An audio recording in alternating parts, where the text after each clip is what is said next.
విగ్రహాల యొక్క ప్రభావం ఎలా ఉందో, దీన్ని మొదలుపెట్టిన క్రీస్తు విరోధి ఆత్మకి సాదృశ్యమైన నెబుకద్నెజరు గురించి మనం మాట్లాడుకుంటా, ఈ క్రీస్తు విరోధి ఆత్మ అంటే యాంటీక్రైస్ట్ స్పిరిట్ ఆల్రెడీ ఈ లోకంలో పనిచేస్తున్నాడని, ఈ చివరి దినాల్లో వాడికి నిర్ణయించబడిన కాలంలో శరీరధారిగా ఈ లోకంలోకి వాడు వస్తాడని, కానీ ఆల్రెడీ క్రీస్తు విరోధి ఆత్మ ఈ లోకంలో పనిచేస్తుందని, ఆ క్రీస్తు విరోధి ఆత్మని మనం ఎలా కనుగోవాలో, ఎట్లా గుర్తుపట్టాలో మనం నేర్చుకుంటా ఉన్నాం.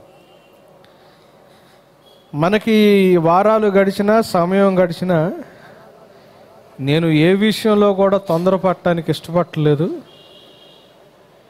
ఎంత క్షుణ్ణంగా డీటెయిల్డ్గా దీని గురించి నేర్చుకోగలమో అంత డీటెయిల్డ్గా దీని గురించి నేర్చుకుంటా ముందుకు వెళ్ళాలని ఇష్టపడుతున్నా. క్రీస్తు విరోధి అంటే యేసు ప్రభు ఈ లోకంలో ఏమి చేశాడో, ఏమి చేస్తున్నాడో, ఏమి చేయడానికి రాబోతున్నాడో, యేసు ప్రభు చేస్తున్న పనికి వాడు విరుద్ధంగా కౌంటర్ వర్క్ వాడు చేస్తుంటాడని, వాడు యాంటీ క్రైస్ట్ అని, క్రీస్తు ప్రభువుకి విరోధి అని. అంటే యేసు ప్రభు ఎదుట పోరాటం కాదు వాడు చేసేది, యేసు ప్రభు చేస్తున్న పనికి కౌంటర్ ఫీట్ వర్క్, అంటే డూప్లికేట్ వర్క్, రివర్స్లో వీడు పని చేస్తుంటాడని మనం నేర్చుకుంటా ఉన్నాం. మీరు గమనించండి, ఈ యాంటీ క్రైస్ట్ కానీ, క్రీస్తు విరోధి కానీ యేసు ప్రభుతో వీడు ఎప్పుడు ఫైట్ చేయలేడు.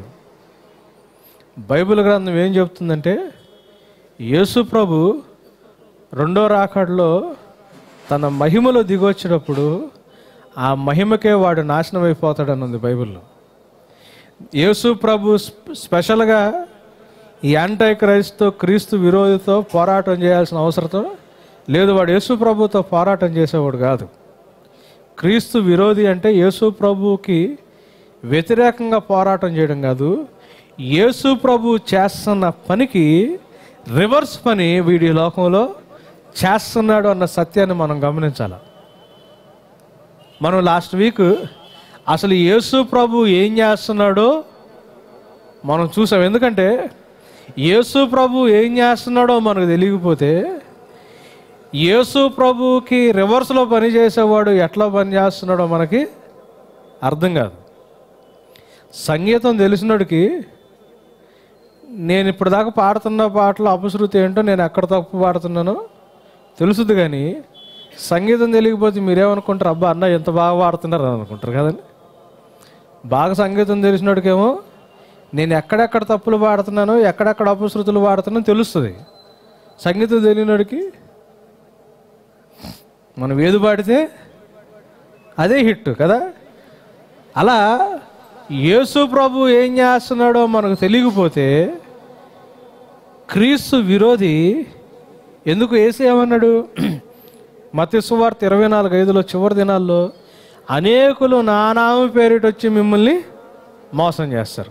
సో క్రీస్తు విరోధి యేసు నామములో చేసే ప్రతి మోసాన్ని యేసు ప్రభువే చేస్తున్నాడేమో అని మనం చప్పట్లు కొట్టి హల్లెలూయా ప్రైజ్ ది లార్డ్ అంటాం. ఎందుకంటే యేసు ప్రభు చేసే వర్క్ మనకు తెలియదు కాబట్టి. అందుకే లాస్ట్ వీక్ యేసు ప్రభు ఏం చేశాడో, సంఘంతో ఇప్పుడు ఏం చేస్తున్నాడో, రాబోయే దినాల్లో ఏం చేయబోతున్నాడో మనం క్లియర్ కట్గా మొదటి నుంచి చివరి దాకా మన పరిధిలో మనం దాన్ని నేర్చుకోవడానికి మనం ప్రయత్నం చేసాం.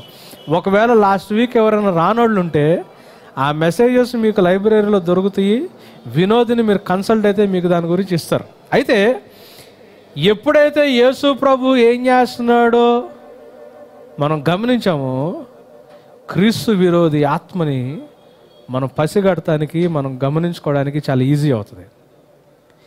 ఎలా గమనించవచ్చు? మొట్టమొదటి సైన్ ఏమని చెప్పాను, క్రీస్తు విరోధి ఆత్మ వాక్యాన్ని పల్సన చేసి డైల్యూట్ చేసి సత్యాన్ని రిలేటివ్గా మారుస్తాడు. అంటే సత్యము అనేది కాన్స్టెంట్, మారనది. దాన్ని మన చుట్టుపక్కల ఉండే పరిస్థితులతో ఉన్న సిచ్యువేషన్స్తో పోలికగా మార్చి సత్యం యొక్క ఆ అచంచలమైన స్థితిని మార్చేసి సత్యాన్ని మనం కంపేర్ చేసుకుని పోలికతో మనం అర్థం చేసుకోవచ్చు అన్న భావన మనకు కలుగు చేస్తాడు. ఇది మొట్టమొదటిది. రెండవది, దేవుని యొక్క మందిరము అన్న దాని యొక్క ఎసెన్స్ని వాడు చెడగొడతాడు అని మనం చూస్తూ ఉన్నాం. దేవుని మందిరం ఏంటి? 1 కొరింథీ 3వ అధ్యాయము 16-17 వచనాల్లో యేసు ప్రభు యొక్క సంఘము దేవుని యొక్క ఆలయం అని, అంతే కదండి. అంటే మన గ్యాదరింగ్, చర్చ్ అంటారు దీన్ని. ఇది దేవుని యొక్క మందిరం అని, ఈ దేవుని మందిరాన్ని వాడు ఎలా చెడగొడతాడో, దీంట్లో ఉన్న సారాన్ని వాడు ఎలా పోగొడతాడో మనం నేర్చుకున్నాం. రెండవ ప్రస్తావన ఎక్కడుంది దేవుని మందిరం గురించి అంటే 1 కొరింథీ 6వ అధ్యాయం 19వ వచనం చూడండి ఏముందో. 1 కొరింథీ 6వ అధ్యాయం, నేను మీ దేహము దేవుని వలన మీకు అనుగ్రహింపబడి మీలోనున్న పరిశుద్ధాత్మకు ఆలయమై ఉన్నదని మీరు ఎరుగరా? ఈ మాటని జాగ్రత్తగా అర్థం చేసుకోవడానికే లాస్ట్ వీక్ నేను స్పెసిఫిక్గా యేసు ప్రభు చేస్తున్న పని ఏంటో సంఘంలో చాలా క్లియర్గా మీకు చెప్పాను. దేవుని ఆలయముగా, దేవుని మందిరంగా పిలువబడేది 2 ఉన్నాయి. ఇది కాదు, ఈ బిల్డింగ్ కాదు. విశ్వాసుల యొక్క సహవాసం దేవుని యొక్క ఆలయం, ఆయన యొక్క మందిరం. రెండవది, మన శరీరము దేవుని యొక్క మందిరం, దేవుని యొక్క ఆలయం. ఈ దేవుని యొక్క మందిరం యొక్క ఎసెన్స్ ఉంటుంది కదా, ఆ నిజతత్వం ఉంటుంది చూసారా, దాన్ని చెడగొడతాడు వాడు. అంటే దాని సారాన్ని తీసేస్తాడు. ఇప్పుడు జనరల్గా కూల్ డ్రింక్ ఉందనుకోండి, కూల్ డ్రింక్ అన్న పేరులోనే అది తాగేటప్పుడు ఎట్లా తాగాల? చల్లగా తాగాల కదా. ఆ చల్లదనం పోయిందనుకోండి, కూల్ డ్రింక్లో సారం ఉంటుందా? అంటే దాంట్లో ఉన్న ఎసెన్స్ ఉంటుంది చూసారా, ఆ తత్వం ఉంటుంది చూసారా, అది పోద్ది. అలానే దేవుని యొక్క ఆలయం యొక్క ఆ సారాన్ని వాడు ఏం చేస్తాడంటే తీసేస్తాడు. సంఘం ఉంటుంది, సంఘం దేవుణ్ణి దగ్గరికి వస్తూ ఉంటుంది, దేవుడి గురించి మాట్లాడుకుంటూ ఉంటుంది. కానీ సంఘంలో ఉండాల్సిన సారాన్ని, ఆ అవసరమైన ఎసెన్స్ని వాడు పీకేస్తాడు. దీన్ని జాగ్రత్తగా చదవాలి అంటే దాని కంటిన్యూషన్ ఇంకొక మాట అన్నాడు చూడండి. మీరు మీ సొత్తు కారు, విలువ పెట్టి కొనబడిన వారు గనుక మీ దేహముతో దేవుని మహిమ పరచుడి. మీరు మీ సొత్తు కారు కానీ విలువ పెట్టి కొనబడిన వారు కనుక అన్న మాట ఒకటి ఉంది. మనం చాలాసార్లు ఈ మాటని మిస్ అవుతాం. సంఘం ఎవరు? సంఘం ఎవరు? నేనెవరిని? దేవుడు విలువ పెట్టి కొనబడిన దేవుని సొత్తుని. ఇది గుర్తుపెట్టుకోవాలా. దేవుడు నన్ను విలువ పెట్టి కొనుక్కున్నాడు. దేవుడు నన్ను కొనుక్కున్నాడు అంటే అర్థం ఏంటి? దేవుడు నన్ను కొనుక్కున్నాడు అంటే అర్థం ఏంటి? నేను ఇక నా జీవితం నాకు సంబంధించింది కాదు, ఇది కొనుక్కున్నవాడి యొక్క ప్రాపర్టీ, ఆయన యొక్క సొత్తు అని మనం గుర్తుపెట్టుకోవాలి. అపోస్తల కార్యాలు చూడండి, 20వ అధ్యాయం 28వ వచనంలో పౌలు ఇంకా తను చనిపోతాడని తెలుసు, యెరూషలేముకి వెళ్తే ఆయన చంపేస్తారని తెలుసు. ఆయన వెళ్ళిపోతా ఒక ప్లేస్లో ఆగి ఎఫ్ఎస్సి సంఘంలో ఉన్న పెద్దల్ని పిలిచి, ఈ ఎఫ్ఎస్సి సంఘంలో ఉన్న పెద్దలకి కొన్ని హెచ్చరికలు చేస్తా, 28వ వచనంలో ఈ మాట చెప్తున్నాడు. ఏమన్నాడు? దేవుడు తన స్వరక్తం ఇచ్చి సంపాదించిన తన సంఘమును కాయుటకు పరిశుద్ధాత్మ మిమ్మును దేని యందు అధ్యక్షులుగా ఉంచెనో ఆ యావత్తు మందను గూర్చియు మీ మట్టుకు మిమ్మును గూర్చియు జాగ్రత్తగా ఉండుడి. ఇంకొకసారి చదువుతారమ్మా. దేవుడు తన స్వరక్తం ఇచ్చి సంపాదించిన ఇది మీ గురించి, సంఘం గురించి మనం గుర్తుపెట్టుకోవాల్సిన మాట. దేవుడు రక్తాన్ని ఇచ్చి మనల్ని సంపాదించుకున్నాడు. హీ ఓన్స్ అస్. ఆయన మన ఓనరు, మనం ఆయన సొత్తు. నా జీవితం నాది కాదు. నా జీవితాన్ని యేసు ప్రభు రక్తం ఇచ్చి కొనుక్కుని ఆయన సొంతము చేసుకున్నాడు. సంఘ పెద్దలకు పిలిచి ఏం చెప్తున్నాడంటే, మీ విషయంలో, సంఘం విషయంలో జాగ్రత్తగా ఉండండి. ఎందుకంటే యేసు ప్రభు తన స్వరక్తాన్ని ఇచ్చి ఈ సంఘాన్ని తన సొంతంగా కొనుక్కున్నాడు. కాబట్టి మీరు మీ జీవితాన్ని హ్యాండిల్ చేసుకుంటున్నా కానీ, ఈ సంఘాన్ని హ్యాండిల్ చేస్తున్నప్పుడు కానీ ఎందుకంటే ఈ రెండు కూడా దేవుని యొక్క ఆలయాలు. మీరు గమనించండి, రెండు వచ్చినాయి అక్కడ. మీ శరీరం దేవుని ఆలయం, పరిశుద్ధుల యొక్క కూడిక దేవుని ఆలయం. ఈ రెండు దేవుడు తన రక్తం ఇచ్చి కొనుక్కున్నాడు. ఇవి రెండు ఎక్స్క్లూజివ్గా దేవుని యొక్క ప్రాపర్టీ. ఇది దేవుని సొత్తు. కాబట్టి దీన్ని హ్యాండిల్ చేసేటప్పుడు, మీ శరీరాన్ని హ్యాండిల్ చేసుకునేటప్పుడు, ఈ పరిశుద్ధుల యొక్క కూడికని హ్యాండిల్ చేసేటప్పుడు జాగ్రత్తగా చేయండి అన్నాడు. వార్నింగ్ ఇస్తున్నాడు. లాస్ట్ మాటలు ఎఫెసీ సంఘానికి పౌలు భక్తుడు చెప్తున్నది. పేతురు రాసిన 2వ పత్రిక 2వ అధ్యాయము మొదటి 3 వచనాలు చూస్తారు నాన్న. మరియు అబద్ధ ప్రవక్తలు ప్రజలలో ఉండిరి, అటువలనే మీలోను అబద్ధ బోధకులు ఉందురు. వీరు తమ్మును కొనిన ప్రభువును కూడా విసర్జించుచు. ఏమని ఉన్నారండి ఇక్కడ? మళ్ళీ ఏ మాట వాడుతున్నాడు చూడండి. అబద్ధ ప్రవక్తలు ప్రజల్లో ఉన్నారు, అటువలే అబద్ధ బోధకులు కూడా ఉంటారు. వీళ్ళు ఏం చేస్తారు? కొనుక్కున్న ప్రభువుని విసర్జించడం. అంటే అక్కడ ఏమన్న మాట వాడుతున్నాడు? దేవుడు మిమ్మల్ని కొనుక్కున్నాడు. కొనుక్కున్న ప్రభువుని ఏం చేస్తారంట? అబద్ధపు బోధకులు కావచ్చు, అబద్ధపు ప్రవక్తలు కావచ్చు, వీళ్ళల్లో ఉండే ప్రాముఖ్యమైన ప్రధానమైన లక్షణం ఏంటి తెలుసా? కొనబడిన వారిని అని గుర్తుపట్టగా, నేను స్వతంత్రుణ్ణి లేకపోతే నువ్వు స్వతంత్రుడివి, నీ జీవితం నీది, నా జీవితం నాది, మన జీవితంలో దేవుడు సహాయం చేయడానికి ఉన్నాడన్న బోధని వీళ్ళు తీసుకొస్తారే కానీ, దేవుడు నిన్ను నన్ను కొనుక్కున్నాడు, మనం ఆయన సొత్తు, ఆయన కొనుక్కున్నాడు కాబట్టి ఆయన ఇష్టానుసారంగా మనం జీవించాలన్న సత్యాన్ని వీళ్ళు పీకేస్తారు. ఇది అబద్ధ బోధకుల్లో, అబద్ధ ప్రవక్తల్లో ఉండే లక్షణం. ఎట్లా గుర్తుపడతాం?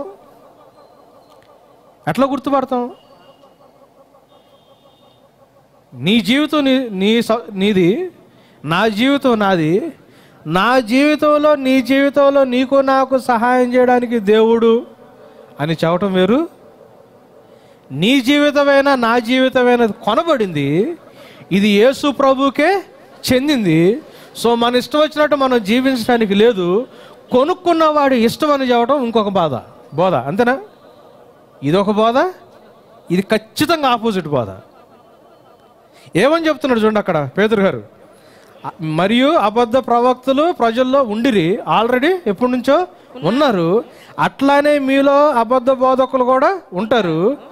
వీరు తమ్మును కొనిన ప్రభువును కూడా విసర్జించి, చదవండమ్మా, తమకు తామే శీఘ్రముగా నాశనము కలుగజేసుకొనుచు నాశనకరమగు భిన్నాభిప్రాయములను రహస్యంగా బోధించుదురు. నాశనకరమైన భిన్నాభిప్రాయాలు అంటే ఏంటి? ఇప్పుడు మనం అనుకున్నాయి. నువ్వు కొనబడిన వాడివి, నువ్వు దేవుని యొక్క సొత్తు, నువ్వు ఆయన ప్రాపర్టీ, ఆయనకి నువ్వు ఉపయోగపడటమే కానీ నువ్వు యేసు ప్రభువును కొనుక్కోవాలా, ఆయన వచ్చి నీకు పని చేసి పెట్టడు. నువ్వు ఆయన పని చేస్తుంటే నీకు అవసరమైన ఆయన నీకు సమకూరుస్తాడు అన్నది సత్యమైతే, దానికి భిన్నమైన దాన్ని తీసుకొచ్చి చాలా సీక్రెట్గా బోధిస్తారంట. ఈ 3 లేఖనాల్లో మనం గమనించేది ఏంటంటే, దేవుడు తన రక్తాన్ని ఇచ్చి మనల్ని కొన్నాడు. దేవుడు ఏం చేశాడంట? మనల్ని కొనుక్కున్నాడంట. రాత్రి ఒక ఆర్టికల్ చదువుతుంటే చార్ల్స్ స్పర్జన్ గారి మాట, ఒక కోట్ నన్ను బాగా ఆకర్షించింది. ఆయన ఏమన్నాడంటే, the most potent plea for sanctity is not you are made or you are nourished but you are bought అన్నాడు. అంటే శాంటిటీ అంటే పరిశుద్ధత. నువ్వు పరిశుద్ధపరచబడాలి అన్నదానికి చాలా బలమైన అభ్యర్థన ఏమైనా ఉందంటే, దేవుడు నిన్ను సృష్టించుకుంటున్నాడు అన్న మాట కాదు కానీ, దేవుడు నిన్ను పోషిస్తున్నాడు అన్న మాట కాదు కానీ, దేవుడు నిన్ను కొనుక్కున్నాడు అన్న మాట, నువ్వు పరిశుద్ధపరచబడాలన్న అవసరతని నీకు గుర్తు చేయడానికి బలమైన అభ్యర్థన అని చెప్పి రాశాడు. The most potent plea for sanctity. Sanctity అంటే టు బి మేడ్ హోలీ అని. నువ్వు పరిశుద్ధపరచబడాలి అనడానికి బలమైన అభ్యర్థన ఏమైనా ఉందంటే, దేవుడు తన సొంత చేతులతో నిన్ను నిర్మించుకున్నాడు అన్న మాట కాదు, సృష్టించుకున్నాడు అన్న మాట కాదు, దేవుడు యెహోవా ఈరేగా నిన్ను పోషిస్తున్నాడు అన్న మాట కాదు, దేవుడు తన స్వరక్తం ఇచ్చి నిన్ను కొనుక్కున్నాడు. నువ్వు ఆయన సొత్తు కాబట్టి నువ్వు పరిశుద్ధపరచబడాలనేది పరిశుద్ధపరచబడటానికి చాలా అవసరమైన బలమైన అభ్యర్థన అని చెప్పి ఆయన రాసిన. చాలాసేపు ఆ మాట చదువుకొని అంతే కూర్చుండిపోయా. ఇది ఎంతగా మిస్ అయిపోతామో అంటే, మనం చాలా విషయాలు గుర్తు చేసుకుంటాం దేవుడి గురించి. ఆయన ప్రేమను పంచుకోవడానికి మనల్ని సృష్టించుకున్నాడని, ప్రేమతో మనల్ని సృష్టించుకున్నాడని, మనల్ని పోషిస్తున్నాడని, మనల్ని స్వస్థపరుస్తున్నాడని. ఇందాక విచిత్రం ఏంటంటే, మనం పాడిన పాటలో కూడా ఆయన రక్తం విజయాన్ని ఇస్తుంది, ఆయన యెహోవా నిస్సిగా తోడై ఉంటాడు, ధ్వజమై ఉంటాడు, రాఫా కదండి. ఇవన్నీ వాడుకున్నాం. కానీ వీటన్నిటికంటే ప్రాముఖ్యమైనది ఏంటంటే, నీవు నేను ఆయన చేత కొనబడిన వారమి, ఆయన సొత్తు. మన జీవితం మీద మీకు కానీ నాకు కానీ మన ఎవ్వరికి ఎటువంటి అధికారం హక్కు లేదు. ఇది సత్యం మనం గమనించాలా. పైగా ఇంకో మాట ఏముంటుందంటే, వెలతో నిన్ను దేవుడు కొన్నాడంట. ఒకసారి ఆ మాట ఆలోచించండి. సపోజ్ మీరు లక్షాధికారి అనుకోండి, కోటీశ్వరుడు అనుకోండి, లేదా లక్షాధికారి అనుకుందాం, కోటీశ్వరుడు దాకా అవసరంలా. వస్తా ఇంటికి ఒక టిఫిన్, నేను పొద్దున్నే ఇంటికి వస్తా టిఫిన్ తీసుకొచ్చాను అనుకోండి, బయట కొనుక్కుని ఒక 20 రూపాయలకి. ఎంత అయిందంటే 20 రూపాయలు పెట్టి కొన్నానని చెబుతారా? చెప్పరు. ఎందుకు చెప్పరు? అదే లేనోడు 20 రూపాయలు పెట్టి కొన్నానని చెబితే ఒక అందం. కానీ బాగా డబ్బులు ఉన్నాడు 20 రూపాయలు పెట్టి కొన్నానని చెప్పుకుంటాడా? ఎంతో కొందలే బ్రదర్ తినండి అంటాం కదా. అది చిన్న అమౌంట్ అయితే ఎంతో చెప్పడానికి పెద్ద మనం ఇష్టపడం. దేవుడు సర్వసంపన్నుడు. మీరు గుర్తుపెట్టుకోండి, ఆకాశ మహాకాశాలు భూమి మీద ఉన్న సర్వ సంపద ఎవరిది? యెహోవాది. ఆ దేవుడు ఏమంటున్నాడంటే, నేను నిన్ను వెలబెట్టి కొన్నానని చెప్తున్నాడు. చిన్న అమౌంట్ అయితే నేను నిన్ను కొనుక్కున్నాను రా అని చెప్పేవాడు. మీరు వెలపెట్టి కొనబడ్డారు అని దేవాతి దేవుడే చెప్తున్నాడంటే అది ఎంత కాస్ట్లీ ఒకసారి ఆలోచించండి. లక్షాధికారికి ఒకడున్నాడు, 1 కోటి రూపాయలు పెట్టి ఇల్లు కొనుక్కున్నాడు అనుకోండి. వాడు అప్పుడు చాలా గొప్పగా చెప్పుకుంటాడు. ఎందుకు? వాడు కేవలం లక్షాధికారే, అంటే లక్షలకు మాత్రమే వాడు అధికారి. ₹1,00,00,000 అయిందండి స్థలం అని చెబుతాం గొప్పగా కదా. ఎందుకు? ఈయన శక్తికి మించినట్టు అనిపిస్తుంది, వెల ఎక్కువని వాడు కనిపిస్తుంది కాబట్టి దాన్ని అంత గొప్పగా చెప్తారు కదా. దేవుడు సర్వసంపద ఆయన కలిగి ఉన్నాడు. ఆయన నేను వెల పెట్టి నిన్ను కొనుక్కున్నాను అని చెప్తే ఆయన కాస్ట్లీ అని మెన్షన్ చేశాడు అంటే you are bought with a price అని, ఆ ప్రైజ్ని ఆయన మెన్షన్ చేశాడంటే అది ఎంత కాస్ట్లీ పర్చేజ్ ఒకసారి ఆలోచించండి.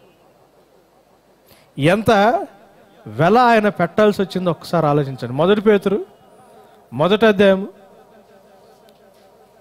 17వ వచనం నుంచి చదవండి. ఆయన మహాత్మయమును మేము కన్నులారా చూచిన వారమై తెలిపితిమి. ఈయన నా ప్రియ కుమారుడు. 1 పీటర్ 1st చాప్టర్ అండి.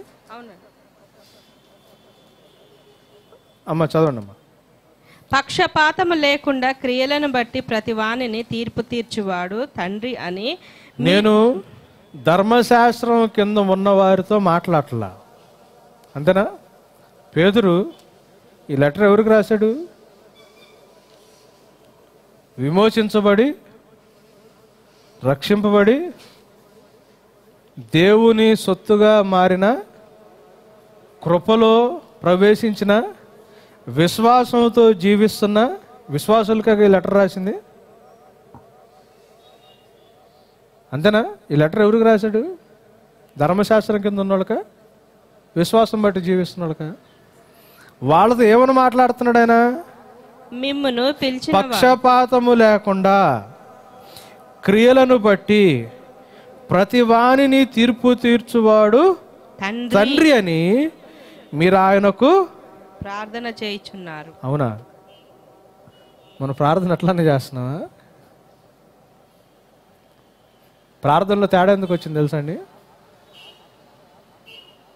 ఇందాక 2 బాధలు చెప్పా. ఆయన మనల్ని వెలబెట్టు కొనుక్కున్నాడు, మనం ఆయన సొత్తు, మనం ఆయన ఇష్టంగా బ్రతకాలి, ఆయన ఇష్టంగా మనం బ్రతికితే మన అవసరతలు తీర్చేవాడు దేవుడు అని నిజ ప్రవక్తలు చెప్తే, దేవుడు నిన్ను ప్రేమిస్తున్నాడు కాబట్టి నీకు కావాల్సిన ఇస్తాడు, ఆయన ఇవ్వడానికి బద్ధుడై ఉన్నాడని చెప్పటం అబద్ధ ప్రవక్త కదా. ఇది ఎన్నోళ్ళు ఏమని ప్రార్థన చేస్తారు? ప్రభా నువ్వు మమ్మల్ని ప్రేమిస్తానన్నావు, ఇస్తానన్నావు అని చెప్పి ఆయన ఏమేమి ఇస్తానన్నాడు అవన్నీ పొద్దాకానికి గుర్తు చేస్తుంటాం. ఈ మెసేజ్ ఉన్నోళ్ళు ఏం చేస్తారు? ప్రభా నేను నీ సొత్తు, నేను నీకు విధేయుడుగా ఉంటే నువ్వు నాకు అన్ని అనుగ్రహిస్తానన్నావు, నువ్వు నీతిమంతుడివి, నేను ఒకవేళ విధేయత చూపించకుండా నేను ఎక్కడన్నా మిస్ అవుతున్నానేమో నాకు, అంతే కదండి. ఇక్కడుండే ప్రార్థనకి ఈ ప్రార్థనకి అంత తేడా ఉంది చూడండి. ఏమని ప్రార్థన చేస్తున్నారంట సంఘస్థులు? ఏమని రాస్తున్నాడు పేతురు? పక్షపాతము లేకుండా ఎవరెవరిని? ప్రతివానిని తీర్పు తీర్చు వాడు తండ్రి అని. ఎంతకాలం అయి ఉంటుంది మనం ప్రార్థనలు ఇట్లాంటివి గుర్తు చేసుకుని, ప్రభా పక్షపాతం లేకుండా నువ్వు తీర్పు తీరుస్తావు, నేను ఈరోజు కృపలో నేను నడుస్తున్నానేమో, కానీ ఏదో ఒక రోజు నేను నీ ముందు నిలబడతాను, నువ్వు నీ దగ్గర తీర్పు తీర్చేటప్పుడు పక్షపాతం ఉండదు, నేను ఎక్కడన్నా నీ పరిశుద్ధతకి నేను ఎక్కడన్నా సరితూగకుండా పడిపోతానేమో, నా జీవితంలో ఏమి లోటుపాట్లు ఉన్నాయో నాకు ఒకసారి చూపించండి ప్రభు అని ఎన్నిసార్లు ప్రార్థన చేసుంటాం? ఎన్నిసార్లు ప్రార్థన చేసుంటాం? నాలో మంచి ఏది లేదు ప్రభా, జీవితంలో శరీరంతో లోకంతో అయితే పోరాటం చేస్తున్నాను, కానీ నేను ఎన్నిసార్లు జయించగలుగుతున్నానో నాకు అర్థం కావట్లేదు. నీ ముందు నిలుచున్న రోజు, నువ్వు నన్ను తీర్పు తీర్చే రోజు, నేను ఎక్కడ సరితూగకుండా నేను ఎక్కడన్నా తేలిపోతానేమో, నా లోపాలు నాకు చూపించి నన్ను సరిచేయ ప్రభా, ఎందుకంటే నువ్వు పక్షపాతం లేకుండా తీర్పు తీర్చేవాడివి, నేను నీ సొత్తు, నీ ఇష్టానుసారంగా నేను బ్రతుకుతున్నాను లేదో నాకు నేర్పించు ప్రభు అని ప్రార్థన చేసే వాళ్ళు ఎంతమంది ఉన్నాం? 119 దావీదు కీర్తన చాలా గొప్పది. ఆ ప్రార్థనని, ఆ కీర్తనని మనం చదువుకుని దాంట్లో నుంచి మన ప్రార్థన జీవితాన్ని సరి చేసుకోగలిగితే చాలా బాగుంటుంది. నా ప్రాణము మంటినొత్తుకుంటున్నది నీ వాక్యముతో నన్ను. వాక్యం ఏంటి? సత్యం. నేను ఎక్కడో సత్యంలోంచి మిస్ అయిపోతున్నాను ప్రభా, నా ప్రాణం మట్టిని అంటుకునే స్టేజ్లోకి వెళ్ళింది. నీ సత్యాన్ని నాకు నేర్పించి నన్ను జీవింపజేయమని ప్రార్థన చేస్తా ఉన్నాడు దావీదు. ఎందుకు? ఆ సత్యానుసారమైన జీవితం నా దగ్గర లేకపోతే నువ్వు సజీవులకు మృతులకు తీర్పు తీర్చడానికి రాబోతున్నాడు. నీ దగ్గర పక్షపాతం ఉండదు. నువ్వు వచ్చేటప్పటికి నేను నీ సొత్తు నీ ఎదుట నేను సరిగ్గా నిలబడాలా. నాకు ఆ అవేర్నెస్ నాకు కలుగజేయమని ప్రార్థన చేయడం మనం మర్చిపోతున్నాం. ఎంతసేపుడికి ఏది లేదో, దేవుడు ఏది ఇస్తానన్నాడో, ఆశీర్వాదాలు వెతుక్కుంటా బైబిల్లోంచి తీసి ప్రార్థనలు చేయడమే కానీ మనం ఆయన సొత్తని ఆయన ఇష్టానుసారంగా మనం జీవిస్తున్నామో లేదో చెక్ చేసుకోవడానికి ప్రార్థన చేయట్లా. ఏమంటున్నాడు చూడండి అక్కడ, మీరు పరదేశులై ఉన్నంత కాలము భయముతో. ఇది విశ్వాసులు చెప్తున్న మాట. పరదేశులై ఎప్పుడు దాకా ఉంటాము? ఈ లోకంలో ఉన్నంతకాలం మనం పరదేశులమే. అంటే క్రైస్తవ జీవితాన్ని ఎట్లా గడపాలి? ఆర్ యు హ్యాపీ అంటే చేతులు ఎత్తితే డౌట్ పడాల. భయముతో వణుకుతో ఆయన సన్నిధికి రమ్మనుంది. ఇర్మియా గ్రంథం మీరు చదివితే ఇర్మియా కాలంలో కూడా ఇదే. ఒక్కడు బయలుదేరాడు, అరే బాబు శత్రువులు వస్తారు, లొంగిపోండి, దినాలు సరిగ్గా లేవు, రాబోయే దినాలు ఇంకా భయంకరంగా ఉంటాయంటే మిగతా ప్రవక్తలందరూ ఏమంటున్నారు? శాంతి శాంతి సమాధానం, దేవుడు మిమ్మల్ని ఆదరిస్తున్నాడు, దేవుడు మిమ్మల్ని చూసుకుంటాడు, మీకు దిగులు లేదు, చింత లేదు, ఇబ్బంది లేదని మిగతా ప్రవక్తలందరూ. అయ్యే దినాలు, హిస్టరీ రిపీట్స్ అని అయ్యే దినాలు మళ్ళీ ఇప్పుడు మనం చూస్తున్నాం. అయ్యే దినాలు చూస్తున్నాం. వేడుకలు, సంబరాలు, పండగలు, ఆశీర్వాద పండగలు, సంబరాలు, వేడుకలు. దేవుడు దీవిస్తున్నాడు, స్థిరపరుస్తాడు, అది ఇస్తాడు, ఇది ఇస్తాడు. శాంతి శాంతి శాంతి శాంతి సమాధానం అని మనం ఒక పక్క బోధిస్తూ ఉంటే పేతురు భక్తుడు ఏమంటున్నాడంటే, మీరు పరదేశులై ఉన్నంతకాలం భయంతో. ఎందుకు ఈ మాటలు చెప్తున్నానంటే, క్రీస్తు విరోధి ఆత్మని గుర్తుపడటానికి పరిశుద్ధాత్మ దేవుడు ఎలా నడిపిస్తున్నాడో మనం చూసుకోవడానికి ఇదంతా. ఇప్పుడు దీనికి కౌంటర్ ఎవరు నడిపిస్తున్నట్టు? క్రీస్తు విరోధాత్మ. దేవుని ఆత్మ మనల్ని ఈ రీతిగా నడిపిస్తుంది, కరెక్ట్ దానికి రివర్స్లో. సో మనం గుర్తుపట్టుకోవడానికి చాలా ఈజీ. అందుకే నేను అసలు సత్యాన్ని నేను చూపించడానికి ప్రయత్నం చేస్తున్నా. ఇది చూస్తున్నంత కాలం మనకి ఇదేంటో తెలిసిపోద్ది అని ఏమంటున్నాడు? పితృపారంపర్యమైన మీ వ్యర్థ ప్రవర్తనను విడిచిపెట్టునట్లుగా వెండి బంగారముల వంటి క్షయ వస్తువులు. ఆగండి. మన క్రియలు లేకుండా కదా నీతిమంతులుగా తీర్చబడింది. మరి వాళ్ళతో మళ్ళీ ఏమని రాస్తున్నాడు ఈయన?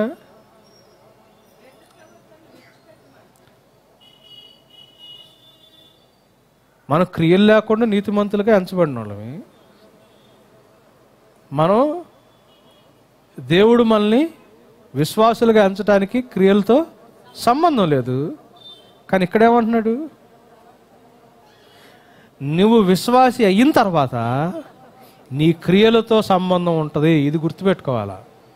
విశ్వాస కాకముందు, నీతిమంతుడు కాకముందు నీ క్రియలతో దేవుడికి సంబంధం లేదు. ఆయన మీద విశ్వాసం ఉంటే దేవుడు నిన్ను నీతిమంతుడిగా ఎంచి నిన్ను విశ్వాసిగా మారుస్తాడు, సంఘంలో నిన్ను చేర్చుకుంటాడు.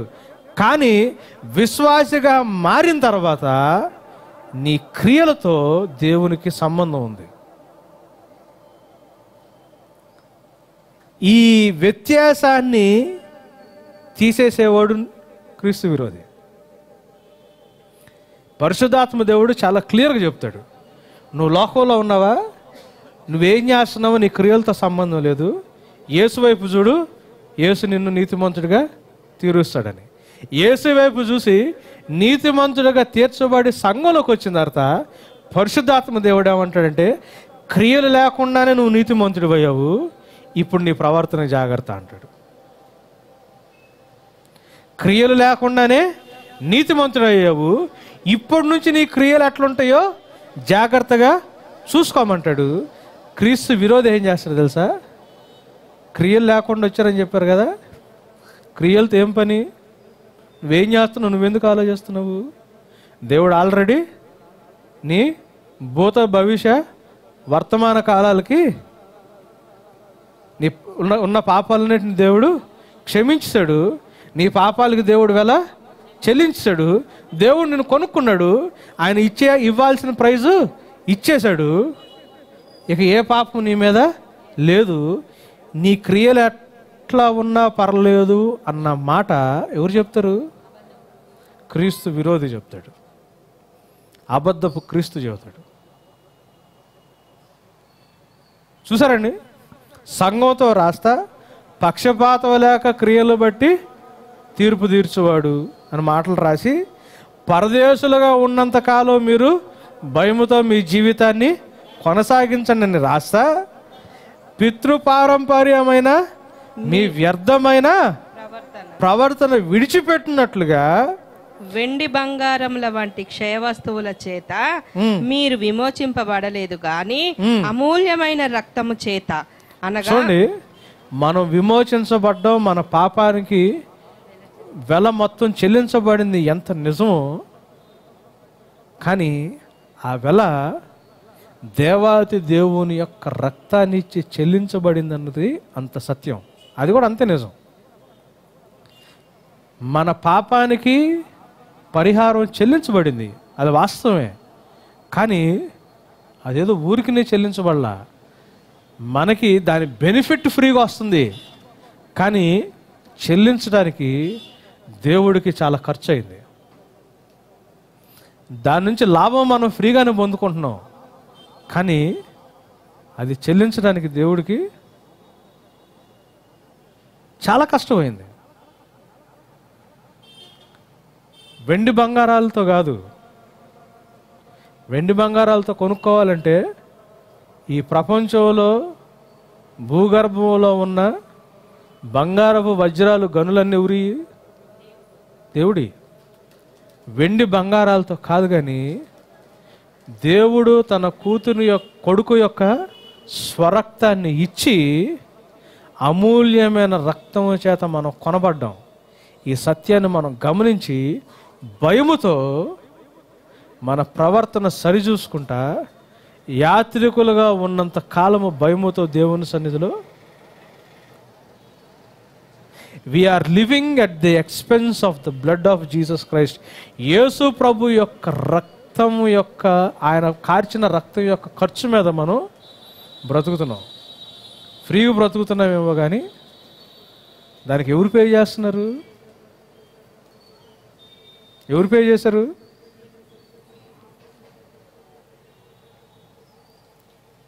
రక్తంతో కొనటం అంటే అర్థం ఏంటి? రక్తంతో కొనటం ఏముంటుంది ఆలోచించండి. విపరీతమైన పెయిన్ ఉంటుంది, బాధ ఉంటుంది. అవునా? అవునా? యేసు ప్రభు శారీరకంగా ఎంత బాధపడ్డాడో మనం వేరుగా చెప్పాల్సిన పని లేదు. యేసు ప్రభు రక్తం కార్చి కొన్నాడు అంటే, రక్తం కార్చడం వెనకాల ఏముంటుంది? పెయిన్ ఉంటుంది, బాధ ఉంటుంది, శ్రమ ఉంటుంది. ఆయన శారీరకంగా ఎంత బాధపడ్డాడో ఆత్మలో అంత క్షోభ ఆయన అనుభవించాడు కదండి. ఎందుకు అనుభవించాడు? లోకంలో ఉన్న మనుషులందరి పాపం తెలియని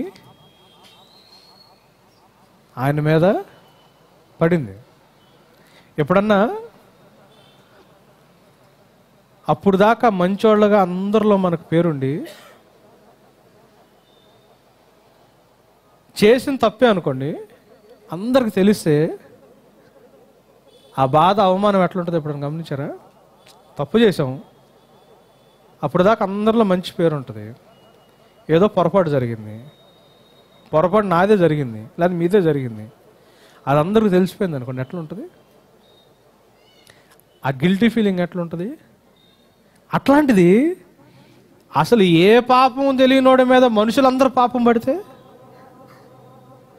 పాపం చేస్తేనే అందరి ముందు తెలిస్తేనే ఆ బాధ వేరుగుంటుంది. అట్లాంటిది ఏ పాపము చేయనోడు లోకంలో ఉన్న పాపాలన్నీ మోస్తూ ఉంటే ఆ వేదన ఎట్లుంటుంది?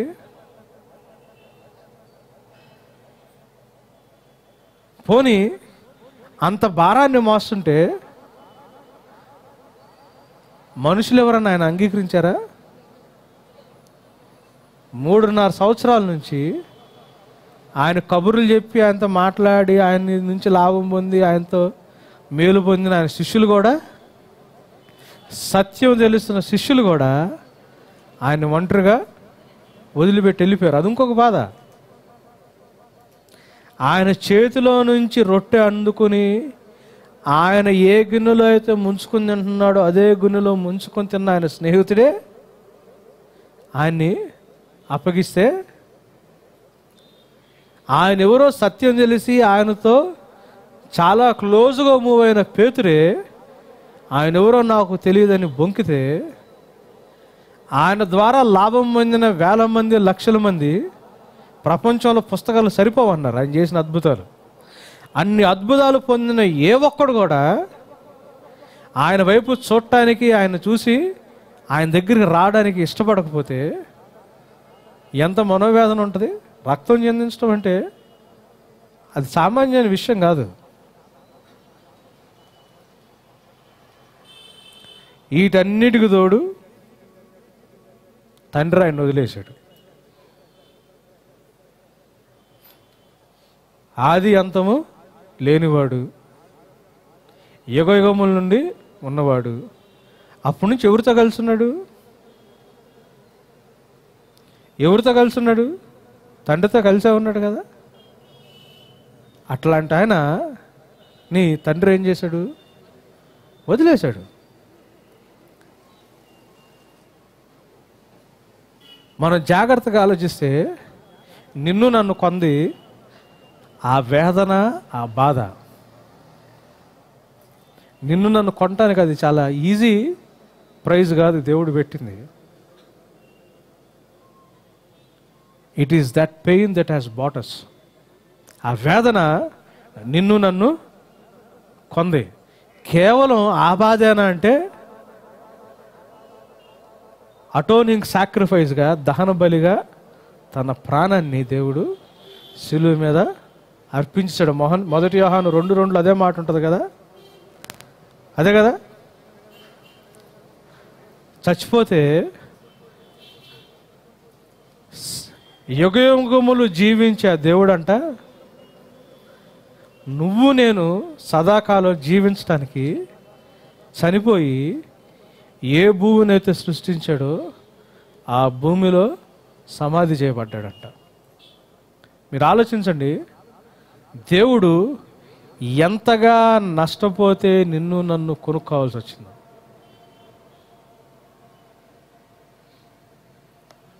ఎంతగా, ఎందుకంటే మరణం అనేది ఇప్పుడు మనకి పెద్ద విషయం కాదు. ఎందుకు? నీతిమంతుడికి మరణం అనేది నిరీక్షణతో కూడుకున్నది. ఎందుకంటే మరణం అనే పాయింట్ దాటితే మనం ఇంకా శ్రేష్టమైన లోకంలోకి వెళ్తామని మనకు నిరీక్షణ నీతిమంతుడికి. కానీ దైవభక్తి లేనోడికి మరణం అంటే భయంకరమైంది. అటువంటి భయంకరమైన మరణాన్ని దేవుడు యేసు ప్రభు రుచి చూడాల్సి వచ్చింది. ఎట్లాంటి మరణం అంటే యెషయా భక్తుడు 53:10 ఏమని రాశాడు చూడమ్మా. దేవుడు కేవలం యేసు ప్రభువుని వదిలిపెట్టలా, తండ్రితో ఎడబాటు ఒక్కటే కాదు ఆయనకుంది, ఆయన నా అనుకున్న వాళ్ళందరూ వదిలేశారన్న బాధ ఒక్కటే కాదు ఆయనలో ఉంది. శరీరంలో ఉన్న నొప్పి ఒక్కటే కాదు ఆయనలో ఉంది. మరణం యొక్క భయంకర ఆ భయం ఒక్కటే కాదు ఆయన ఎదుటుంది. ఏముంది చూడండి అక్కడ, యెషయా గ్రంథం 53:10. అతని నలుగగొట్టుటకు యెహోవాకు ఇష్టమాయెను. మీరు ఆలోచించండి, ఏ దేవుడైతే, ఏ తండ్రి అయితే ఆయన్ని అంత ఎక్కువగా ప్రేమించాడు, ఇప్పుడు అదే తండ్రితో ఎడబాటు ఒక్కటే కాదు, తండ్రి ఈయన నలగొడటానికి ఇష్టపడి నలగొడుతున్నాడంట. అంటే ఎటువంటి ఎడబాటు అది ఆలోచించండి. It pleased the lord to bruise him అని ఉంది. ఆయన నలగొట్టబడుట తండ్రికి ఇష్టమైందంట. ఇది అర్థమైనట్టే ఉంటుంది, కానీ నాకు ఈ మాట చదివిన ప్రతిసారి పజలే. అర్థమైనట్టే అనిపిస్తుంది, కానీ అర్థం కాదు. ఎందుకు ఇష్టపడ్డాడు యేసుని నలగొడటానికి? ఆయన నలిగితే ఇక్కడ మనకి జీవం, అంతేనా? అది ఏమి ప్రేమ? ఈయన నలిగితే మనకి జీవం. అందరికంటే ఎక్కువగా యేసుని ప్రేమించాడు. ఈయన ప్రియకుమారుడు, కానీ ఆయన నలగొడుతున్నాడు. ఎవరి కోసం అంటే ఇదేం ప్రేమ? అప్పుడు యేసు ప్రభు మీద ఉన్నది అత్యధిక ప్రేమ, కానీ ఆ అత్యధికంగా ప్రేమించిన ఆయన నలగొడుతుంటే మన మీద ఉన్నది ఏం ప్రేమ?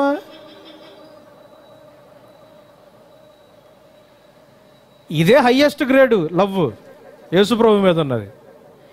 దీన్ని నలగొట్టడానికి ఇష్టపడ్డాడంటే ఇక్కడ మన మీద చూపిస్తున్నది ఏం ప్రేమ? సూపర్లేటివ్ డిగ్రీ పైన ఏముంటుంది? ఇంకా మనిషి దాన్ని కనిపెట్టలా, దేవుడు దాన్ని చూపించాడు. అది నోటితో చెప్పేది కాదు, మనిషి దాన్ని కనిపెట్టలేకపోయాడు, దేవుడు దాన్ని చూపించాడు. మీరు గమనించండి, మత్తయి సువార్త 27:45, మార్కు సువార్త 15:33, లూకా సువార్త 23:44 ఏముంటుందంటే, ఇటువంటి పరిస్థితులు ఆయన చనిపోతుంటే ఒక అనూహ్యమైన చీకటి ఆయన కమ్మేసిందంట ఆ స్థలంలో. అంత ఈజీ కాదు యేసు ప్రభు నిన్ను నన్ను కొనుక్కోవడానికి. ఆయన కార్చిన రక్తం కార్చి కొనుక్కున్నాడంటే ఆ మాట చాలా సింపుల్గా ఉంటుంది, కానీ మాట్లాడేయడానికి నీ రక్తం ఇచ్చి నన్ను కొనుక్కున్నావు ప్రభు అనేస్తాం. కానీ మనం జనరల్గా ఈ మాటని మర్చిపోతాం. మనం వెలబెట్టి కొనబడ్డాము అన్న మాటని పూర్తిగా అర్థం చేసుకోకుండా, ఏ వెలబెట్టయితే కొనబడిన తర్వాత దేవుడు మనకి విమోచన ఇచ్చాడో ఆ విమోచన గురించి మనం చాలా ఈజీగా మాట్లాడతాం. ప్రాబ్లం ఏంటంటే, ఇటువంటి శ్రమలో నుంచి మనకి విమోచన దేవుడిస్తే ఆ విమోచనని వదిలిపెడతానికి ఎంతమంది రెడీగా ఉన్నాం? దేవుడు మనల్ని విమోచించాడు కదా, వెలబెట్టి కొన్నాడు. దీన్ని వదిలేసుకోవడానికి ఎంతమంది రెడీగా ఉన్నారు? ఒకసారి చేతులు చూపిస్తారా? ప్రాణం పోయినా కానీ ఈ అవకాశాన్ని మాత్రం పోగొట్టుకోవడం. ఇంత కష్టపడి ఇంత వెలబెట్టి దేవుడు నిన్ను నన్ను కొన్నాడు అనేది ఎంత నిజమో, ఆ వెల నీ కోసం దేవుడు చెల్లించాడు కాబట్టి నువ్వు ఆయన సొత్తే, నీవు నీ ఇష్టం కాదు అనేది కూడా అంతే నిజం. విషయం ఏంటి తెలుసా అండి? నా జీవితం నా ఇష్టం అంటే ఈ వెల కట్టి దేవుడు నన్ను విమోచించాడన్న మాట నేను వదిలేసుకోవడం. దీన్ని అర్థం చేసుకుని నేను గ్రహిస్తున్నానంటే జీవితాన్ని నా ఇష్టం వచ్చినట్టు నేను, అంతే కదా. ఏమని రాశాడు పౌలు భక్తుడు? క్రీస్తు సిలువకు శత్రువులు అంటాడు. క్రీస్తు విరోధం ఏం చేస్తాడంటే, సిలువ వేయబడిన క్రీస్తుకి శత్రువాడు. దీన్ని వదిలేస్తాడు. ఇంత వెలబెట్టి నేను కొనబడ్డాను అంటే, ఇంత వెలబట్టి నాకు విమోచన వచ్చింది అంటే, దీన్ని నేను అర్థం చేసుకుంటే నేనేం చేస్తాను? దేవునికి దాసోహం అయిపోతాను. దేవుడికి దాసోహం అవ్వకుండా నా ఇష్టం వచ్చి నేను బ్రతుకుతున్నానంటే నేనేం గమనించట్లేదని, దీన్ని గమనించట్లేదని. అర్థమవుతుందమ్మా? నేను ఇది మాట ఎందుకు చెప్తున్నానంటే, if we are aware that Jesus has paid such a price, అంత వెల నా కోసం ఇచ్చి నన్ను ప్రేమించేవాడు ఉన్నాడని మనకు నిజంగా అర్థమైతే, ఆ ప్రేమ కోసం ఆయన చేసిన త్యాగం కోసం నాకంటూ ఏది ఉంచుకోకుండా సమస్యని నువ్వు వదిలేసి ఆ విమోచన నువ్వు గౌరవించి నువ్వేం చేస్తావు? వీని కోసం బ్రతుకుతావు. ఒకవేళ నీ ఇష్టమైందో నీకు నచ్చిందో నీ కోసం నువ్వు బ్రతుకుతుంటే దాని అర్థం ఏంటి? దేన్ని వదిలేస్తున్నట్టు నువ్వు? ఎందుకంటే నువ్వు వెలబెట్టి కొనబడ్డావన్నది ఎంత నిజమో, నువ్వు నీ సొత్తు కాదు, నువ్వు దేవుని సొత్తు అనేది కూడా అంతే. ఇది అంగీకరిస్తే ఇది అంగీకరించాల్సిందే. ఇది అంగీకరించట్లేదని నువ్వు దీన్ని కూడా గమనించట్లేదని దానికి ఇంకో వేరే అర్థం లేదు. అందుకే పౌలు భక్తుడు రోమీలు 1:1 ఏమని రాశాడు తెలుసా? దేవుని దాసుణ్ణి అని తను పరిచయం చేసుకున్నాడు. ఏమని రాశాడు? పాల్ ఎ బాండ్ సర్వెంట్ అని రాశాడు.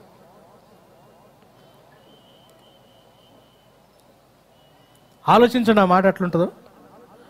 ఎందుకు రాసుంటాడు ఆ మాట? దేవుని యొక్క దాసుణ్ణి. దాసుడు అంటే స్లేవ్ అని. దేవుని యొక్క బానిసని. ఎందుకు రాశాడు ఆ మాట? నా కోసం ఇంత వెల చెల్లించాడు కాబట్టి. ఆ మాట తప్పితే ఇంకొక మాట పౌలు భక్తుడి నోట్లో నుంచి రాట్లా. నేను ఆయన దాసుడిని, ఎందుకంటే నా కోసం అంత శ్రమ అనుభవించి ఆయన నన్ను కొన్నాడు. నేను దేవుని యొక్క దాసుడిగా నేను జీవించట్లేదంటే అర్థం ఏంటి? వెలగట్టి కొనబడ్డానన్న మాటని నేను గుర్తించట్లే. అందుకే స్పర్జన్ గారు ఆ మాట అన్నారు, the most potent plea of sanctity. దేవుడు నిన్ను తన స్వహస్తాలతో నిర్మించుకున్నాడన్న మాటను గుర్తుపెట్టుకోకపోయిన ప్రాబ్లంలా, దేవుడు నిన్ను పోషిస్తాడు యెహోవా ఈరే అన్న మాట గుర్తు లేకపోయిన ప్రాబ్లంలా, క్రైస్తవుడికి దేవుడు నిన్ను వెలబెట్టి కొనుక్కున్నాడు. నీ జీవితం నీ ఇష్టం కాదు, అది దేవుని సొత్తు, ఆయన ఇష్టం అన్న మాట గుర్తు లేకపోతే ప్రాబ్లం. మనకు ఆ మాట గుర్తులేదు, మిగతా మాటలన్నీ మనకి మిగతా అన్ని గుర్తు. కృపామయుడు, దయామయుడు, కరుణామయుడు, ప్రేమ, ఎన్ని గుర్తు మనకి. స్వహస్తాలతో నిర్మించుకున్నాడు, మట్టి మొద్దలోంచి మనకు జీవం పోసాడు, స్వస్థత అనుగ్రహిస్తాడు, ఎన్ని తెలుసు మనకి. ఇవి ఏమీ గుర్తు లేకపోయినా ప్రాబ్లం లేదు. కానీ క్రైస్తవుడికి నువ్వు వెలకట్టి కొనుక్కోబడినోడు అని, నీ జీవితంలో ఏది కూడా నీ సొంతం కాదని, నువ్వు దేవుని యొక్క ప్రాపర్టీ అని, నువ్వు దేవుని యొక్క బానిసవి, దాసుడు అని నువ్వు గుర్తుపట్టకపోతే క్రైస్తవత్వానికి అసలు అర్థం లేదు. క్రీస్తు విరోధి ఆత్మను ఎట్లా గుర్తుపడుతుంది తెలుసా?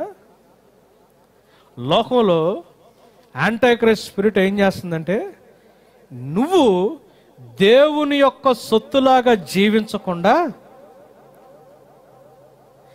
ఆయన నీకు ఓనరు, ఆయన నీకు బాసు, నువ్వు ఆయన కింద బాండ్ సర్వెంట్.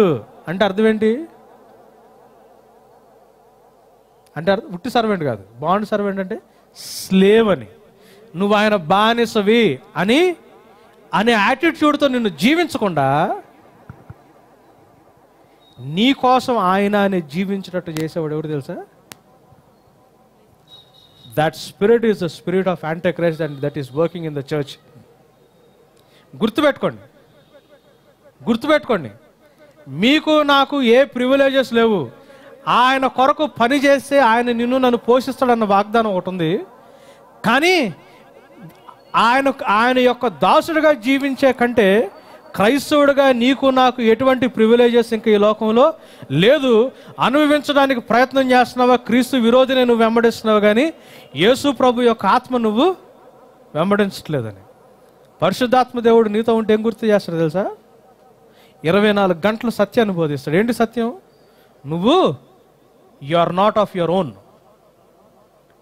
నువ్వు నీ సొత్తు కాదు, ఏది నీ ఇష్టం కాదు. నువ్వు ఆయన సొత్తు, నువ్వు ఆయన స్లేవ్వి, ఆయన యొక్క బానిసవి. కాబట్టి ఆయన చిత్తానుసారంగా నువ్వు జీవించు అన్న సత్యాన్ని మాత్రమే గుర్తు చేస్తాడు. ఎందుకంటే పరిశుద్ధాత్మ దేవుడు యేసు ప్రభుని మహిమపరచడానికి ఈ లోకానికి పంపబడ్డాడు. ఎవరిని మహిమపరచడానికి? నీ కోసం నా కోసం అంత వెల చెల్లించి నిన్ను నన్ను కొనుక్కున్న యేసు ప్రభుని మహిమపరిచి ఆయన యొక్క సత్యంలో నిన్ను స్థాపించడానికి, నిన్ను స్థిరపరచడానికి, నీకు సహాయం చేయడానికి పరిశుద్ధాత్మ దేవుడు వచ్చాడే కానీ యేసు ప్రభు యొక్క ఎజెండాని చేయడానికి నీ దగ్గరికి పరిశుద్ధాత్మ దేవుడు వచ్చాడు. కానీ నీ యొక్క కోరికలు, నీ యొక్క ఎజెండాని ముందుకు తీసుకెళ్ళడానికి పరిశుద్ధాత్మ దేవుడు నీకు సహాయగా ఈ లోకంలో లేడు. ఈ సత్యాన్ని మనం గమనించాలి. ఎంత భయంకరంగా సంఘం మోసపోతుందో ఒకసారి ఆలోచించండి. పౌలు భక్తుడు ఎప్పుడైతే విమోచించబడ్డాడో ఇమ్మీడియట్గా ఏమంటారు తెలుసా? దేవుని యొక్క దాసుని, ఇంకా నాకేమీ లేదు, బ్రతకటంలో ఇంకా వేరే ఏ గమ్యాలు లేవు, నాకు వేరే ఏ ఆశయాలు లేవు, నాకంటూ ఎటువంటి ఎయిమ్ లేదు, నాకంటూ ఎటువంటి డెస్టినేషన్ లేదు. బ్రతకడం అయితే ఆయన కోసం, సావైతే నాకు లాభం. ఏంటి మీ జీవితంలో మీకున్న ఆశయాలు, గమ్యాలు, డెస్టినేషన్స్? మీకంటూ సపరేట్గా ఏమైనా ఏముందా? గొప్ప స్థానానికి వెళ్ళాలను, లోకంలో పేరు తెచ్చుకోవాలను, జనాలందరూ మిమ్మల్ని గుర్తించాలను, ఏదన్నా ఒక ఫీల్డ్లో టాప్ లెవెల్లోకి వెళ్ళాలను ఏమైనా ఆశయాలు ఉన్నాయా? Are you really a bond servant to Christ? నువ్వు ఆయన చేత కొనబడ్డావన్న సత్యం నువ్వు గమనిస్తున్నావా? నువ్వు నీ సొత్తు కాదని నీకు అర్థమవుతుందా? విమోచించబడిన వాడవి, నేను విమోచించబడిన దాన్నని మనకు అర్థమవుతుందా?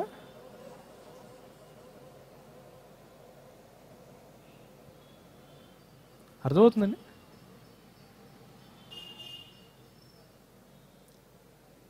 మరొకసారి 1 పేతురు ఇందా చదివాం కదమ్మా, 1వ అధ్యాయం 17, పక్షపాతము లేకుండా క్రియలను బట్టి ప్రతివానిని తీర్పు తీర్చువాడు తండ్రి అని మీరు ఆయనకు ప్రార్థన చేయుచున్నారు కనుక మీరు పరదేశులై ఉన్నంత కాలము భయముతో గడుపుడి. పిత్ర పారంపర్యమైన మీ వ్యర్థ ప్రవర్తనలు విడిచిపెట్టినట్లుగా వెండి బంగారముల వంటి క్షయ వస్తువుల చేత మీరు విమోచింపబడలేదు, కానీ అమూల్యమైన రక్తము చేత, అనగా నిర్దోషమును నిష్కలంకముగు గొర్రెపిల్ల వంటి క్రీస్తు రక్తము చేత విమోచింపబడతారని మీరు ఎరుగుదురు కనుక కదా అన్నాడు. గుర్తు చేసుకోవాలండి, గుర్తు చేసుకోవాలా. మనుషుల్లో హెచ్చించబడినది దేవునికి హేయమైంది. ఏంటి మన ఏము జీవితంలో? ఏంటి మన ఏం జీవితంలో? మనుషుల్లో హెచ్చించబడితే దేవునికి మనం, జనాలందరూ మనం గొప్పగా చూస్తే దేవునికి మనం ఇదే కదా.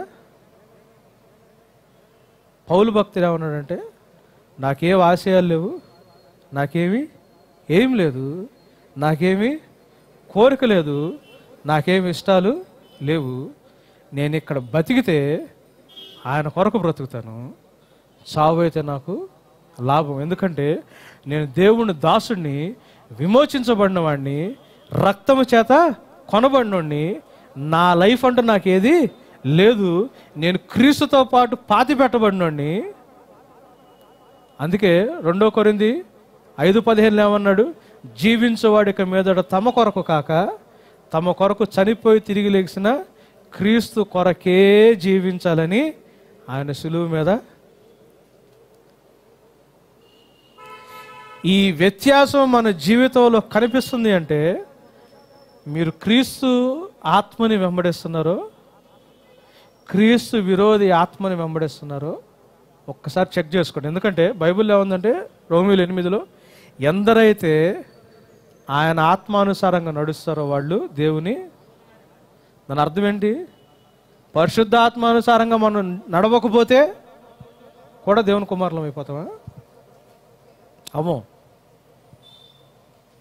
మరి శ్రమ కదా ప్రభు అట్లా బ్రతకాలంటే. అంటే మీరు పిల్లలైతే వారసులు, రోమీయులు 8:17, దేవుని వారసులు, క్రీస్తుతో కూడా వారసులు, ఆయనతో పాటు శ్రమపడిన యెడల ఆయనతో కూడా వారసులు. There is no other option. దానికి వేరే ఆప్షన్ లేదు. ముగిచేస్తున్నానండి. ఆ స్పర్జన్ గారు రాసిన దాంట్లో లాస్ట్లో కొన్ని మాటలు రాశాడు. అది ఐ జస్ట్ వాంట్ అంటే అది చదివి మీకు ఎక్స్ప్లెయిన్ చేసి నేను ప్రార్థనలోకి వెళ్ళిపోవడానికి ఇష్టపడుతున్నాను. ఆయన ఏమన్నాడంటే, there in the midnight hour, amidst the olives of Gethsemane, kneels Emmanuel, the Son of God. He groans, he pleads in prayer, he wrestles. See the beady drops stand on his brow, drops of sweat, but not of such sweat as pours from men when they earn the bread of life, but the sweat of him who is procuring life itself for us అన్నాడు. అంటే అర్ధరాత్రి పూట అంట ఆ ఒలీవల చెట్లు ఉండే ఆ గెత్సెమనే తోట మధ్యలో మోకరించి ప్రార్థన చేస్తున్న ఇమ్మానుయేలు అయిన దేవుణ్ణి ఒకసారి గమనించమంటున్నాడంట. ఆయన లోపల మూలుగుతున్నాడంట, వేడుకుంటున్నాడంట. ఎవరిని? తండ్రిని. పోరాటం చేస్తున్నాడంట. ఆయన నుదుటి మీద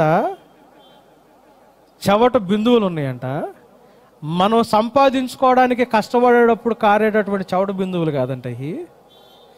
నీకు నాకు జీవాన్ని సంపాదించడానికి కష్టపడేవాడికి వచ్చే చెవట బిందువులంట.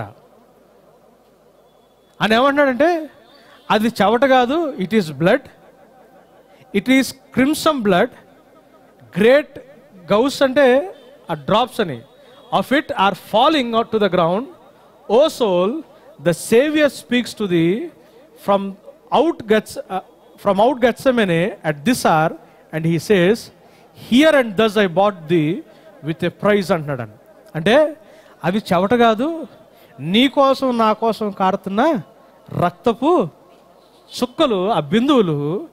ఆ రక్తపు బిందువులు కారుతా ఉంటే దేవుడంట మెల్లనైన స్వరంతో నా వైపు చూసి, నేను నిన్ను ఇలా కొనుక్కున్నాను, గమనించు అని చెప్పి దేవుడు నిన్ను నన్ను గుర్తు చేస్తున్నాడంట.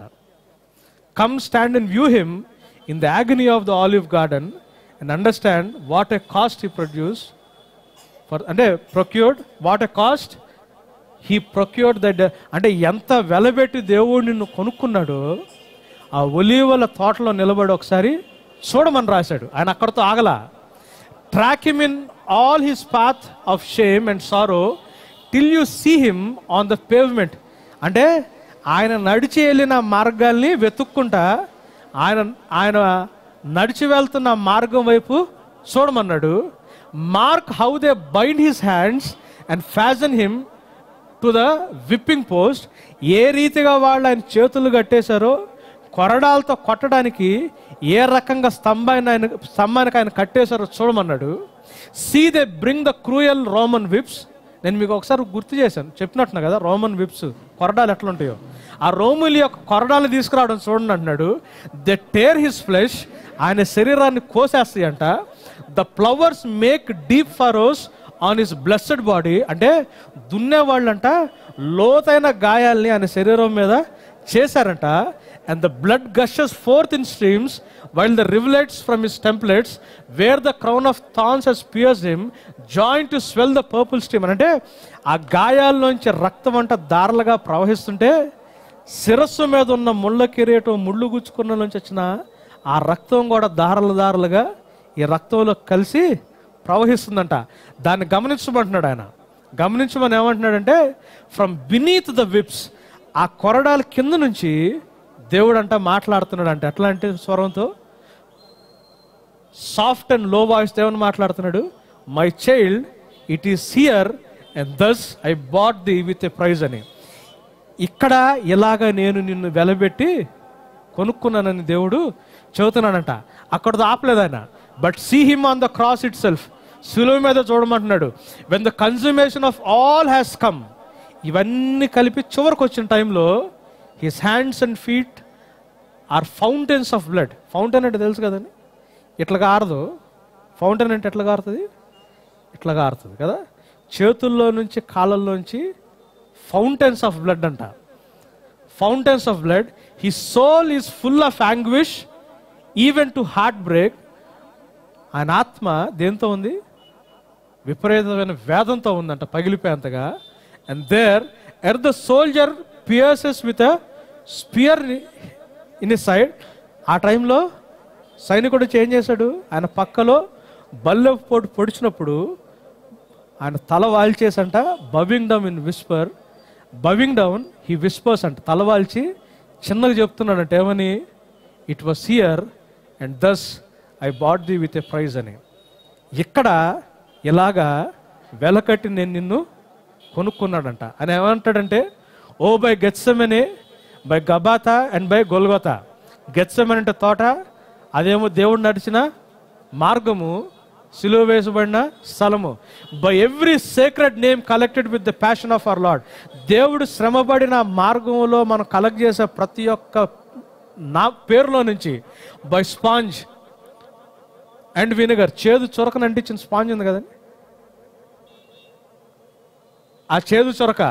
And nails and spear and everything that help the pang and increase anguish of his death. ఆయన మరణం యొక్క క్షోభని, బాధని, శ్రమని అధికం చేసిన ప్రతి ఒక్కటి. I conjure you my beloved brother to remember that we are bought with a price and are not your own అని. మనం ఎన్ని గుర్తు చేసుకుంటాం, మనం గుర్తుపెట్టుకోవాల్సింది ఏంటంటే, దేవుడు నిన్ను నన్ను వెలకట్టి కొనుక్కున్నాడు. మనం మన సొంతం కాదు, మన సొత్తు కాదు అని ఏమంటాడంటే ఆయన, స్పర్జన్ గారు, I push you to this, you either were or were not so bought అని ఏమంటాడంటే, నేను నిన్ను పుష్ చేస్తున్నా, దీంట్లో బలవంతం చేస్తున్నా. ఏమని? నువ్వైతే కొనబడ్డావు, లేకపోతే కొనబడలేదు. ఇఫ్ యు వర్ బాట్ అంటే ఒకవేళ నువ్వు కొనబడితే, it is the grand fact of your life. If you were, it is the greatest fact that will ever occur in you. అంటే ఒకవేళ నువ్వు కొనబడితే నీ జీవితంలో జరిగిన గొప్ప విషయం ఏంటి అంటే, దేవుడు నిన్ను రక్తం ఇచ్చి కొనుక్కున్నాడని. సత్యం ఏమైనా ఉంది అంటే, అన్నిటికంటే గొప్ప సత్యం ఏమైనా ఉందంటే, దేవుడు నిన్ను వెలిచ్చి కొనుక్కున్నాడని. అని ఏమంటాడంటే, let it operate upon you, let it dominate your entire nature, let it govern your body, your soul and your spirit. From this day let it be said of you not only that you are a man of good morals and respectable conduct, but this above all things, that you are a man filled with love to him who bought you, a man who lives for Christ and knows no other passion అన్నాడు. ఆయన ఏమంటున్నాడంటే, ఒకవేళ నువ్వు నిజంగా కొనబడితే, నేను మీ మీద ఇది push చేయాలంటే, బలవంతంగా ఇంపార్ట్ చేయడానికి నేను ప్రయత్నం చేస్తున్నాను. ఏమని ప్రయత్నం చేస్తున్నాను? దేవుడు నన్ను కొన్నాడన్న ఆలోచన మీ దేహాన్ని, మీ ఆత్మని, మీ ప్రాణాన్ని డామినేట్ చేయనివ్వమంటున్నాను. అంటే మన దేహము, మన ఆత్మ, మన ప్రాణము 24 గంటలు దేంతో బంబాడ్ అవ్వాలా? దేవుడు నన్ను రక్తం ఇచ్చి కొనుక్కున్నాడు. అది చిన్న వెల కాదు అది అని ఏమంటున్నాడు? ఈరోజు నుంచి నువ్వేదో మంచోడువనో, మంచి ప్రవర్తన గలనోళ్ళనో లోకం గుర్తుపడతాం కాదు, కానీ నువ్వు దేవుణ్ణి ప్రేమిస్తున్నావని, ఆయన పట్ల ప్రేమ తప్పితే వేరొక ఆశయం నీలో లేకుండా, వేరొక ప్యాషన్ నీలో లేకుండా నువ్వు బ్రతకాలని చెప్పి నేను నీ జీవితంలో నిన్ను పుష్ చేయాలని ఇష్టపడుతున్నానని స్పర్జన్ గారు రాశారు. మీకు ఒక విషయం తెలుసండి, పరలోకంలోకి వెళ్తే మనం దేని గురించి పాడతాం అనుకుంటున్నారు? ఈ లోకంలోంచి పరలోకంలోకి ఎత్తబడతాం. ఈ లోకంలో దేవుని యొక్క సౌందర్యాన్ని చూస్తాం, దేవుని యొక్క మహత్కార్యాలను చూసాం, దేవుడు మహిమలో రావడం చూస్తాం, నూతన ఆకాశాన్ని నూతన భూమిని చూస్తాం, పరలోక పట్టణాన్ని చూస్తాం, దేవుని యొక్క సింహాసనాన్ని చూస్తాం, దేవుని యొక్క సింహాసనం ముందు నిలబడతాం. దేవుడు మనకిచ్చే నూతన జీవితంలోకి ఎంటర్ అవుతా మనల్ని పాట పాడమంటే దేని గురించి పాడతాం తెలుసా? దేని గురించి పాడతాం తెలుసా? బైబిల్లో ప్రకటన గ్రంథం 5వ అధ్యాయం చూడండి, 8వ వచనం నుంచి చదవండి. ప్రకటన గ్రంథం 5వ అధ్యాయం, నేను ముగిచ్చేస్తున్నానండి. ఆయన దానిని తీసుకొనినప్పుడు ఆ 4 జీవులను వీణలను ధూపద్రవ్యములతో నిండిన సువర్ణ పాత్రలను పట్టుకొని ఉన్న ఆ 24 పెద్దలను ఆ గొర్రెపిల్ల ఎదుట సాగిలపడిరి. ఈ పాత్రలు పరిశుద్ధుల ప్రార్థనలు. ఆ పెద్దలు, నీవు ఆ గ్రంథం తీసుకొని దాని ముద్రలు విప్పుటకు యోగ్యుడవు. చూడండి, there is a new song that will be sung in heaven. పరలోకంలో ఒక నూతనమైన క్రొత్త పాట పాడతారంట. ఇంత మహత్కార్యాలను చూశారు జనాలు మొత్తం. ఆ టైంకి ఏమేమి జరుగుంటాయి? దేవుని యొక్క సృష్టి, దేవుని యొక్క అద్భుత కార్యాలు, దేవుని యొక్క మహిమ, నూతన ఆకాశం, నూతన భూమి, పరలోక పట్టణం, ఇవన్నీ చూసిన తర్వాత పరిశుద్ధులు పాడే పాట ఏంటి తెలుసా? దేని గురించి పాట చదవండి. నీవు వధింపబడిన వాడవై నీ రక్తమిచ్చి ప్రతి వంశములోను, ఆయా భాషలు మాట్లాడు వారిలోను, ప్రతి ప్రజల్లోను, ప్రతి జనములోను దేవుని కొరకు మనుషులను కొని మా దేవునికి వారిని ఒక రాజ్యముగాను యాజకులుగాను చేసితివి గనుక. ఏం పాట పాడుతున్నారండి పైన? What is that song that they are singing? ఇన్ని చూసింతో అంటే ప్రపంచ చరిత్ర మొత్తంలో దేవుణ్ణి స్తుతించడానికి, దేవుని ఎదుట పాట పాడటానికి మొట్టమొదటిసారి ఛాన్స్ వస్తే కిరీటాన్ని తీసి ఆయన పాదాల దగ్గర పెట్టి ఏ మాటనెట్టి పాట పాడుతున్నారు? నువ్వు మమ్మల్ని నీ రక్తం ఇచ్చి కొన్నావు, దేవుడు మనల్ని వెలబెట్టి కొన్నాడన్న మాట దేవుని సృష్టి మొత్తంలో మనం చూసే మహత్కార్యాలన్నిట్లో కంటే శ్రేష్టమైన మాట. పరలోకంలో వెళ్ళి బంగారపు వీధుల గురించి మనం పాటలు పాడాం. అసలు ఆకలి లేకపోతే ఆకలి లేని స్థితి గురించి, దాహం లేని స్థితి గురించి మనం మాట్లాడాం, దాని గురించి పాట పాడాం. మన ప్రతి ఒక్క శ్రమ తీసివేయబడి, ప్రతి కన్నీటి బాష్పం తుడిచివేయబడితే మన కష్టాలు పోయిందని ఆనందంతో పాట పాడాం. దేవుని యొక్క శక్తి గురించి పాడపాడం, దేవుని యొక్క మహిమ గురించి పాడపాడం. దేని గురించి పాడపాడతాం పైకి వెళ్తే? ప్రభా, ఎన్ని ఉన్నా నువ్వు నన్ను రక్తం ఇచ్చి కొనుక్కోకపోతే నాకు దీంట్లో పాలు పంపులు ఉండేవి కావు. నీ రక్తంతో నన్ను కొనుక్కున్నావని నా శిరస్సు మీద ఉన్న కిరీటాన్ని తీసి దేవుని పాదాల దగ్గర పెట్టి దేవుని దగ్గర పాట పాడతామంట. క్రైస్తవ జీవితంలో ఏదన్నా మీరు నేను గుర్తుపెట్టుకోవాల్సింది ఏమైనా ఉంటే గుర్తుపెట్టుకోవాల్సింది ఏంటి తెలుసా? దేవుడు నిన్ను నన్ను, మీ పిల్లల వైపు చూస్తే మీకేమనిపించాలి తెలుసా? వీడు నా కొడుకు కాదు, ఈ అమ్మాయి నా కూతురు కాదు, యేసయ్య రక్తమిచ్చి కొనుక్కున్నాడు. ఆయన రక్తమిచ్చి కొనుక్కున్న అమూల్యమైన జీవితాన్ని తీసుకొచ్చి నా చేతుల్లో పెట్టాడు. ఆయనకి యోగ్యంగా నేను వీడిని పెంచాలి. నా ఇష్టం కాదు, వాడి ఇష్టం కాదు. దేవుడు నీకు ఇచ్చే కొడుకు కావచ్చు, కూతురు కావచ్చు, నీ సొంత జీవితం కావచ్చు, ఏ జీవాన్ని నీ చేతుల్లో నువ్వు గమనించినా, నువ్వు చూసినా, మనిషిని ఎవరిని గమనించినా మీరేం చేయాలి తెలుసా? ఈ సత్యం తెలిస్తే నువ్వు క్షమించగలుగుతావు. సపోజ్ బబ్బు నన్ను తిట్టాడు అనుకోండి, ఆయన నుంచి నాకు కష్టం వచ్చింది అనుకోండి. దేవుడు ఆయన రక్తం పెట్టి కొనుక్కున్నాడు, ఆయన యేసు ప్రభు సొత్తు అని తెలిస్తే ఆయన పట్ల నా ప్రవర్తనలో చాలా తేడా ఉంటుంది. దేవుడు చెప్పిన ఆజ్ఞలు మనం ఎందుకు పాటించలేకపోతున్నాం తెలుసా? మనం ఈ బేసిక్ ప్రిన్సిపల్ మర్చిపోయాం. క్రీస్తు విరోధి ఆత్మ సంఘాల్లో పనిచేస్తుంది. నీ శరీరం దేవుని సొత్తు, దేవుని ఆలయం. దేవుడు మాత్రమే జీవించాలా, దైవ కార్యాలు మాత్రమే నీ శరీరంలో జరగాల. మీ శరీరం పరిశుద్ధాత్మ ఆలయం అని మీరు మర్చిపోయారా? మీరు వెలబెట్టి కొనబడ్డారని మీరు మర్చిపోయారా? మర్చిపోయేటట్టు చేస్తున్న ఆత్మ ఏంటి? మిమ్మల్ని నడిపిస్తున్న ఆత్మ ఏంటి? ఆత్మను మీరు వెంబడిస్తారో యేసు ప్రభు కోసం బానిసగా జీవించడానికి మీకు సహాయం చేసే పరిశుద్ధాత్మని మీరు వెంబడిస్తారు. ఈరోజు మీరు తెలుసుకోండి. ఆయన నిబంధన రక్తాన్ని మనం జ్ఞాపకం చేసుకుంటా, నీ కోసం నా కోసం శ్రమపడిన ఆయన విరవబడిన శరీరాన్ని మనం భుజించబోతున్నాము. ఆయన శరీరాన్ని, ఆయన రక్తాన్ని మనం జ్ఞాపకం చేసుకుంటా బల్లారథంలోకి వెళ్ళిపోతున్నాము. ఒక్కసారి నువ్వు నేను దాస్యపు జీవితాన్ని జీవిస్తున్నావో యేసు ప్రభువుకి, లేకపోతే సొంత జీవితాన్ని జీవిస్తా యేసు ప్రభువుని కేవలం హెల్పర్గా పెట్టుకున్నామో ఒక్కసారి ఆలోచించుకుని మిమ్మల్ని మీరు పరీక్షించుకుని దేవుని బల్ల దగ్గరికి రావాలని కోరుకుంటా ఉన్నాను.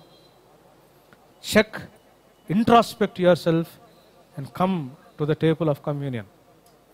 కళ్ళు మూసుకుందామండి.